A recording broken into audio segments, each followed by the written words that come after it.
Hello and welcome back to Beckler Guitars and Repair. So I've been looking for a preamp for my acoustic guitar. So I installed the Caline mini pickup system inside of the acoustic that I built, and it doesn't have any controls on board. So I wanted to find a preamp that I could use as a DI, but also has controls on it so I can adjust my guitar while I'm playing, when I'm plugged into an amplifier or a PA system. So during my travels I found something that was $44 Canadian for an acoustic preamp and DI. So I ordered it and here it is. So we're going to do an unboxing today. So this is the acoustic DI preamp for under $50.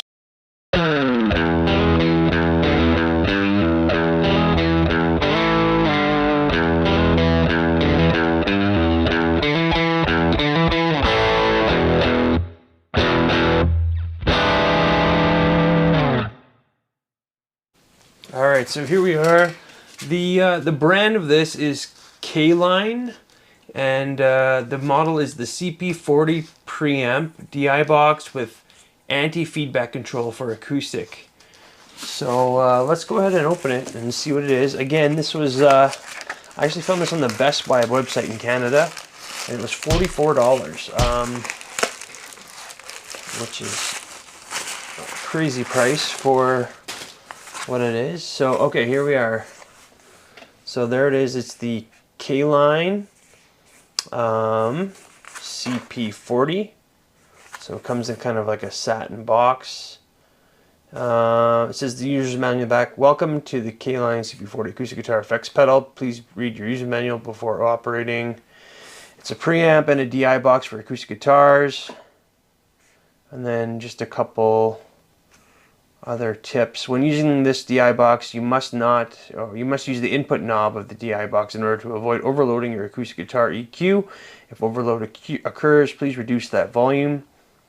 Suggestion: use a high quality XLR cable to connect the DI box to a mixing console for better sound quality. Turn on the anti-feedback foot switch and adjust the anti-feedback knob to avoid volume feedback. Turn on treble boost foot switch to increase brightness of the tone. Okay, so it's got anti-feedback as a foot switch that you can adjust, as well as a boost switch, treble boost. So cool. It looks like it runs off a 9-volt power supply, and yeah. So yeah, it's got some features here. So it looks like this is your anti-feedback pedal, and then you can adjust your anti-feedback, and then you've got your treble boost, and I think you just hit that for an automatic treble boost, and then you've also got your bass and treble controls, and here's your input, so our volume. So cool. Yeah, this is exactly what I want. And it comes with, weird. Okay. So here's the packaging. It's in a nice box. It's packaged well. It's got foam in there. It comes in a little bag. It also comes with this little extra cord here, so it looks like you can actually, instead of using a 9-volt pedal, you can just plug in a 9-volt that will hang off of this extra cord here. So that might look funny, but it makes it portable at least. Just opening it up here. So build quality wise, it's metal. It's not plastic or anything, and the switches feel pretty good. The knobs are a little plasticky, not too bad. And then it's got metal back and sides as well. So there's your power supply, and then yeah, your power supply. This is your XLR out if you want to go into a board through an XLR. That's how you do it. And it's also got in and out. So your in's on kind of the wrong side here. Usually it's in here and out here, but I mean, whatever. So you go in here to your acoustic guitar goes in here, and then you can go out to an amplifier with a 1/4 inch, or you can use the XLR. And there's nothing else in the box, no other sort of user's manual or anything like that. It comes with some rubber buttons for the bottom, so those are just like anti-slip things. Alright, so not much else to do except plug it in and see how it sounds. Alright, so plugged in. I'm going to be using my custom built acoustic. I built this one from scratch about 10 years ago, and I recently just installed a new pickup system in here. This is the K&K Mini Pure system. So basically there's just 3 little transducers that sit underneath the bridge plate, and then it goes into your output jack. This is a passive pickup, so no battery or anything required. So this DI box is actually what I was looking for this guitar. I'm also plugged into the Joyo AC40. I've got, it's just a simple little digital acoustic amplifier. I've got the EQ set just right at 12 o'clock, so the bass, mids, and treble are all 12 o'clock, so what I'll hear is the pedal as I mess with stuff. First off, I'm just going to go ahead and get just a straight signal right from the amplifier so we can hear what that sounds with no pedal involved. Alright, so this is just straight up the amplifier without any pedal.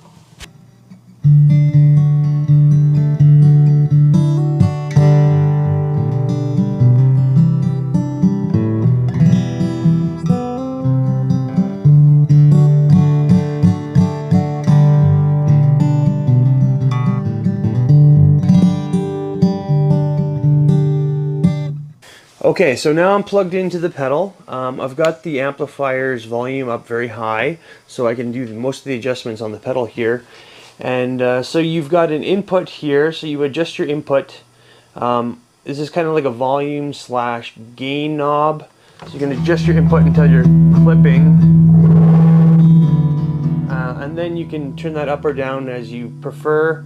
And then you've got your anti-feedback button. So this doesn't do anything unless it's engaged, and that just controls your feedback. Depending on how bad it is, you can adjust it up or down.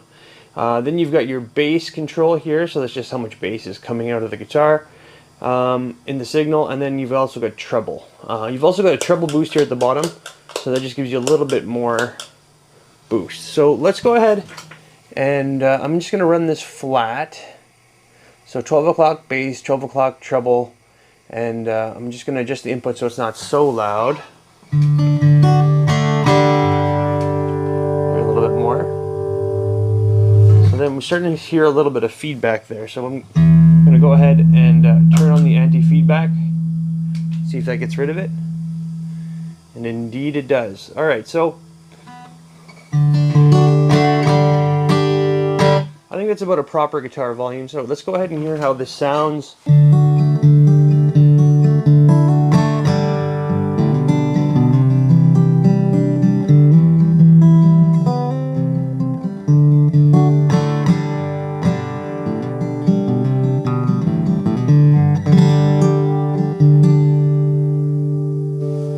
Alright, so yeah, that sounds nice. Yeah, so that sounds nice compared to the normal, just the amplifier. It's pretty close. Go ahead and tweak this a little bit. I'm going to go ahead and just turn up my treble. And just see how that affects the overall sound.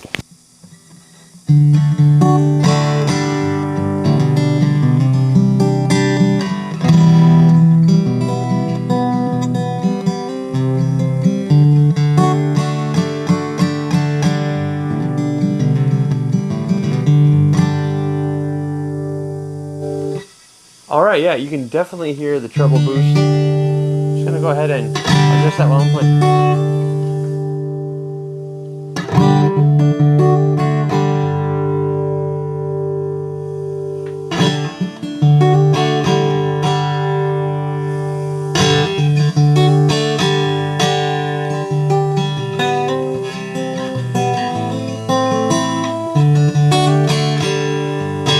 So yeah, the treble boost actually affects quite a bit. So I'm just going to turn that down to about 75%. I'm just going to put that back to 12 o'clock rather, and I'm just going to roll on the bass a little bit.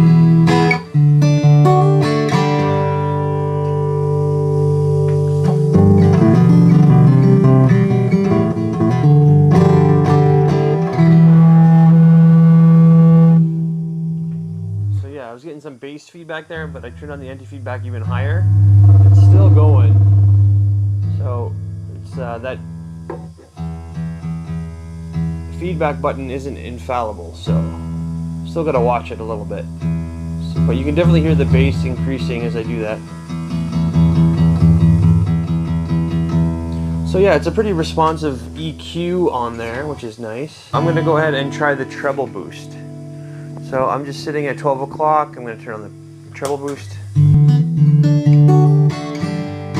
So this anti-feedback button, it looks like you can kind of find the sweet spot of the feedback, and then that kind of squashes it. So it's not just up is more, it's kind of find the frequency type of a thing.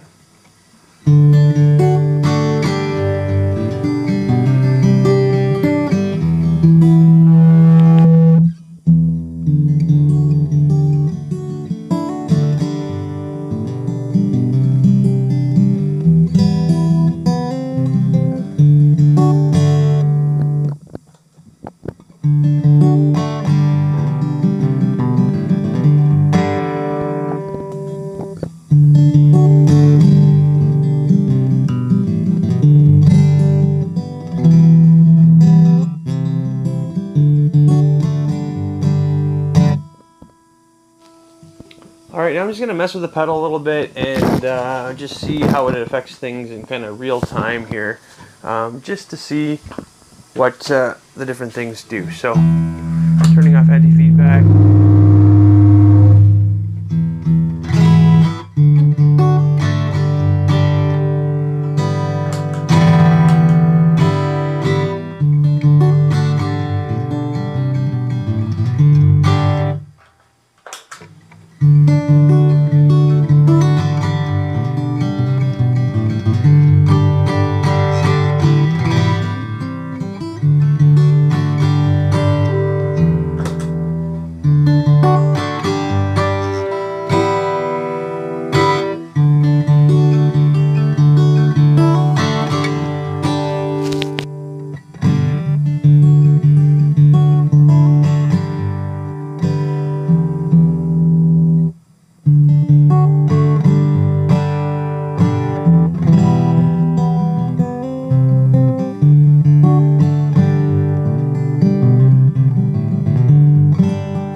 One thing to note is once you're plugged into the pedal, it's on. There's no way to actually bypass it or turn it off. So I'm plugged in and already the volume's on. You can just adjust it, the bass and the treble. So there's no way to turn the pedal on and off. It's just automatically on the second you plug in. Just something to note.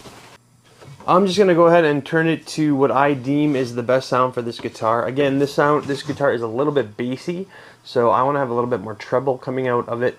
So I'm going to tweak the treble a little bit and just find what I think is my favorite sound out of the pedal.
right, final thoughts on the Caline CP40.